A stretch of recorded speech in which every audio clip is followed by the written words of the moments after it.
There are several tips to get your machine spraying again. You'll need a flathead screwdriver, a Phillips screwdriver, and an old toothbrush.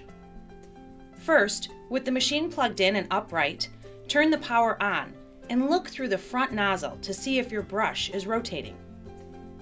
The brush and the spray are driven by the same pulley. If the brush isn't turning, unplug the unit and open the belt access door with a flathead screwdriver.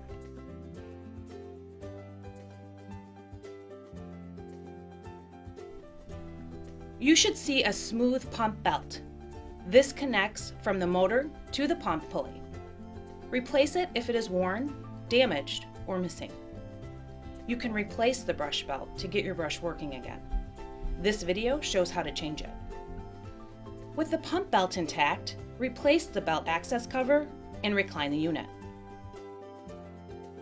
Check to see if there is formula in the formula tank and water in the inner bladder of the water tank. Look to see if the red gasket on the bottom is in place. If not, replace it on the tank by using pliers or a screwdriver to lift it out of the base. Make sure it is affixed properly, with the gasket covering the inner and the outer edges of the valve. Press the valve on both tanks with your finger to make sure liquid comes out. Next, check to see if the inline filter is blocked. Unscrew the filter cap, which is also called the flow indicator. There are two small pieces inside, the filter and the spinner. Pull both out and remove any debris by washing and using the brush if necessary. Pour water through the flow indicator to see if water comes through the bottom of the machine. Replace the filter and the spinner.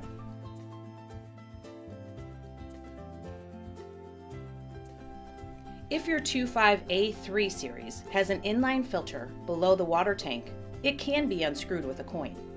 There is only one filter inside to clean off.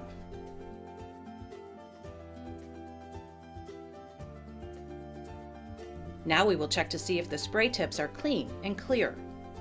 With the tanks aside, flip the machine over, lift up the brush, and with an old toothbrush, remove any buildup.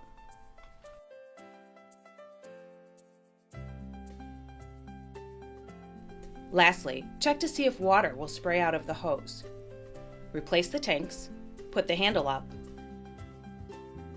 and plug the unit in. Unwrap the hose and remove the tool. Turn the power on and press the trigger on the tool, spraying it away from yourself. The trigger should spring back when pressed. If there is no tension, a service center can assist you in fixing it. If the trigger has tension, but still isn't spraying, the unit may have lost its prime.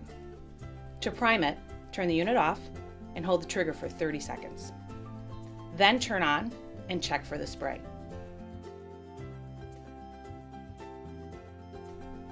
If these steps weren't able to get your machine spraying, you can take it to one of our approved service centers.